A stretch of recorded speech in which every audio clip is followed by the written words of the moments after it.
साम्राज्य, सामान्यांचा असामान्य आवाज।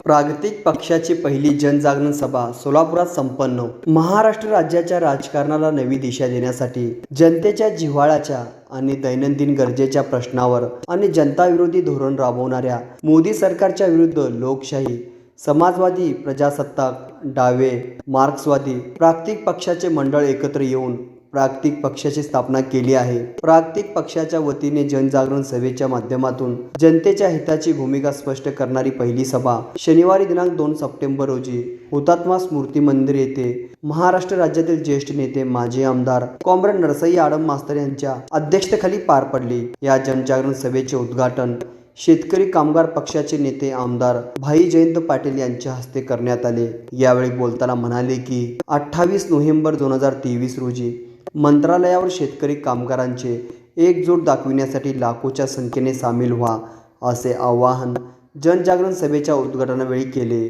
सभेच्या सुरुवातीला डावे विचारवंत प्राध्यापक तानाजी ठोंबरे यांनी मराठा समाजाला आरक्षण मिळायला पाहिजे या मागणीसाठी लोकशाही मार्गाने शांततेने आंदोलन करणाऱ्या आंदोलकावर अमानुष लाठी हल्ला करणाऱ्या शिंदे फडणवीस सरकारचा निषेध केले। मराठा आरक्षणाच्या मागणीला पाठिंबा देणारा ठराव मांडले। यावेळी महाराष्ट्र राज्य सोशलिस्ट रिपब्लिकन पार्टीचे राज्य सचिव धीरज बगाडे, समाजवादी पक्षाचे राज्य महासचिव डॉक्टर रऊफ शेख, स्वाभिमानी शेतकरी संघटनेचे विजय रणदिवे, जनता दल महाराष्ट्राचे महासचिव प्रताप होवडे, भारतीय कम्युनिस्ट पक्षाचे राज्य सचिव कॉम्रेड सुभाष लांडे, मार्क्सवादी कम्युनिस्ट पक्षाचे राज्य सचिव डॉक्टर उदय नारकर आदींनी सभेला संबोधित केले। यावेळी व्यासपीठावर माकपचे राज्य समिती सदस्य कॉम्रेड युसुफ शेख मेजर, प्रवीण मस्तूद, अबू तालिब डोंगरे, एजाज अहमद अरब, कॉम्रेड सिद्धप्पा कलशेट्टी, कॉम्रेड व्यंकटेश कोंगारी आदी उपस्थित होते।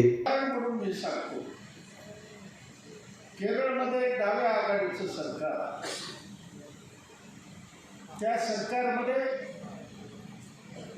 14 वस्तू रेशन म्हणून दिले जातात।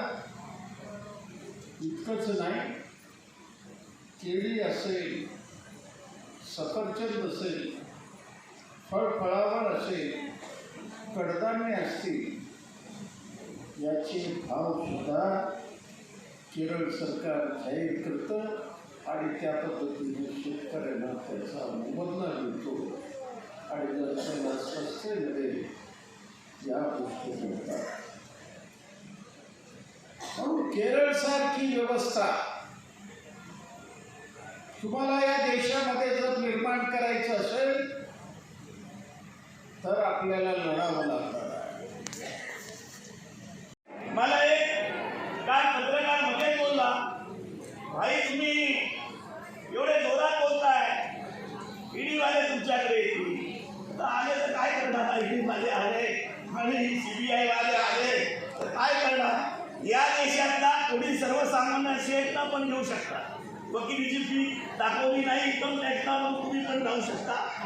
ही एक परिस्थिती आज आहे आणि म्हणून याला आपल्याला घाबरून चालणार नाही आणि हे काम फक्त प्रागतिक पक्ष आक्रमकरित्या करू शकतात, ही माझी भावना आहे आणि ते सांगण्यासाठी मी तुम्हाला या ठिकाणी मुद्दा मांडलेला आहे। आणि म्हणून आज प्रागतिक पक्षाची आघाडी इंडिया आघाडीला जाहीर पाठिंबा देते आहे। इंडिया आघाडीबरोबर आम्ही आहोत। आम्हाला माहिती नाही, आमचे मतभेद आर्थिक आणि बाकी कामगारांच्या बाबतीमध्ये जरूर आहे, हे यांनी पण राज्य केलं, दोघांच्या पक्षांनी पण राज्य केलं, त्यांनी पण आमचं समाधान केलं नाही। पण आम्हाला या देशातलं खऱ्या अर्थानं या देशातली संविधान हे वाचलं पाहिजे, या देशातला कष्टकरी वर्ग याला संरक्षण दिलं पाहिजे। त्याची आर्थिक जी उन्नती होत चाललेली आहे ते नष्ट करण्याचं धोरण सांगण्याचं मोदी सरकार करत आहे, त्याला आमचा विरोध आहे। आणि मित्र, ही जी आपली जनजागरण मोहीम आहे ती खऱ्या अर्थानं आपल्याला मोठ्या प्रमाणामध्ये आज व्यापक करायची आहे आणि ती घरोघरी जाऊन आपल्याला न्यायची आहे। आणि म्हणून ही सुरुवात आहे। मला वाटतं या जो 15-20 सभा आज सोलापूर ते गडचिरोलीपर्यंत आपण करायला मागतोय आणि त्या दृष्टिकोनातून जर महाराष्ट्रामध्ये तमाम गोरगरीब कष्टकरी समाज आहे त्यांना सांगतो, आम्ही या तुमचं गरीब करणारे जे कायदे या देशामध्ये आणि राज्यामध्ये होत आहे त्याला खऱ्या अर्थानं आपल्याला विरोध करण्याची भूमिका आक्रमकरित्या करायची आहे।